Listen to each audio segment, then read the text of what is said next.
Hello everyone, welcome to Scorched Earth Toys at anymoon.com's review of Bandai's VF100 VF25 toys. There were several different varieties of these toys released, ranging from the standalone toys. Yeah, we'll get to Gearwalk later. The website exclusives, like this Family Mart version. The fighter mode only exclusives, they were at an event and also available on the Tamashii website. And then there was a regular released armored version of the toy. That's not pictured here because that toy frustrated me so much I immediately sold it. The armored version of the toy features armor that is permanently affixed to the toy and is otherwise very much like the standalone toys. So you're not going to miss much by it not being in this video review. There will be plenty of pictures up on anymoon.com from back when I owned that actual toy. Alright, so let's start off with Batroid mode. While I move these toys, a little history. The VF100 line was originally intended to span various different Macross shows. They were expecting this to be a big hit, and it was not. It was anything but a big hit. And as a result, not even all the VF25 toys got made. There was a Luca prototype shown, but never released. Alright, so articulation-wise, you have a head that's ball-jointed. Kind of looks up and down, left and right. You have arms that can come out from the shoulder a little bit, and then spin around on a ball joint. Watch your head lasers. The elbow is kind of sad. It only goes 90 degrees. The hands are on a ball joint as well, although you can't really do much with them. Ball joint at the hip lets you get pretty aggressive A stances and lets you get the hip all the way up and around. Then obviously you have a knee joint. The front kneecap kind of comes out a little bit. There is a slight gearwalk joint as well. Not enough to actually get into gearwalk mode, which means you have to do more part swapping for gearwalk mode in that gearwalk joint area. There's no twist at the knee, just that twist at the hip there, which kind of gets the same point. Then there's the ankles, which have a little back and forth and a little up and down. There's really not much going on with the heel as far as going up, which causes problems with gearwalk mode. Also, there is a waist joint. Not a huge range of motion. There's a little problem with this toy in that the hips are too high. It's the same problem from Bandai's DX version 1 toy. That limits the functionality of the waist and doesn't make Batroid mode look particularly great. Other problems in this toy, or in this mode I should say, not really the gun itself. Well, the gun does have a very thin handle, so it's easy to damage putting in and out of the hand. But the fact that this toy needed to come with two separate guns, one for fighter mode and one for Batroid mode, seems a little bit silly. The parts count in and of itself is pretty silly. There's something like 31 different parts included with the toy. A great number of the parts, you pull them off in one mode, and you only need them for that mode, so then you have to store them in a tray and replace them with completely different parts. For example, the part that the head is attached to right here.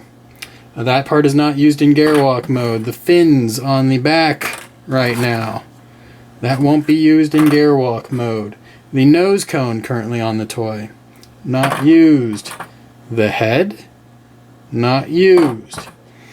Spacer in the crotch to get the angled out crotch, not used in gearwalk mode obviously. And the pelvis. So a lot of stuff that doesn't make it into gearwalk mode. On top of that, there's a lot of stuff that does make it into gearwalk mode that isn't in Batroid mode, so you have to go fish those parts out when you're ready to transform the toy. Originally I was going to show you me transforming the toy, but that was like a 20-minute long video, so let's do this without that. So here is gearwalk mode when you get there. So like I said, not a whole lot of parts being reused in order to get here. You you had to add these gearwalk joints. So you disassemble the legs, add those gearwalk joints, and then you have to add a new head and some other parts. And once you get here, you have kind of a floppy mess, and the ankles really don't even work. So the only way I can get this to work is if I do like a balancing routine with closed feet. As you can tell, it's delicate and precarious. So gearwalk mode, almost entirely useless unless you had a stand. These toys don't come with stands though. They come with 31 different parts and not a stand. So I wasn't very pleased with that. So again, you pull the whole thing apart, you reassemble it with random bits, and you will get to fighter mode, which will look like, well, to be more correct, it will look like this guy here. Oops. Don't worry, it's okay. Alright, so you'll get into fighter mode here. This, obviously, the fighter mode special toys have a metallic paint scheme to them, and they're actually glued together in this mode, so these toys don't come with all the extra bits. You would need to use the knife hands to fit inside the shield, and if you want to use landing gears, oops, one of them just popped off, you have to go fish out a bunch of different parts again. So you would need the front landing gear is attached to the doors. The back landing gears, the doors are separate pieces from the landing gear. So there's 4 different parts just to attach the landing gear. And this isn't exactly the right gun for it. There's an attachment piece that fits in between the arms so that you could fit the gun. So kind of silly there as well. And there's just a whole bunch of silly going on as far as design choices. Hold on. So here, now this toy has its gun. The fighter mode only toys look good, but if you look at them real close, the metallic paint scheme has a lot of minor flaws in it. I'm guessing that's just a quality control issue. So overall, you get 31 parts of headache. On the armored version toy, again, sorry I'm not picturing it here, you even have to swap out the doors on the missile bays for open doors if you want to open the doors to show the missiles inside, rather than just having a hinge. So while the detail on these toys is pretty fair, the paint scheme's nice. You could see Family Mart written on the leg on that guy.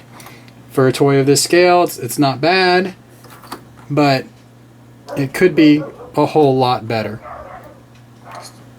So, to conclude, don't get these toys. They were terrible. They were so bad that Bandai had to kill the line. Oops. They don't work in gearwalk mode. They work in fighter mode, but they work better in fighter mode if they're all glued together and permanently this way. And Batroid mode, they're pretty decent as just a Batroid toy, but there's the Robot Spirit line that is a lot better. So, get the Robot Spirit line instead. Alright, that's pretty much it. Thanks for viewing. Check out anymoon.com. I'll have lots more pictures about all the parts that are involved in each mode, and some comparisons, both in size and line art. Thanks for viewing.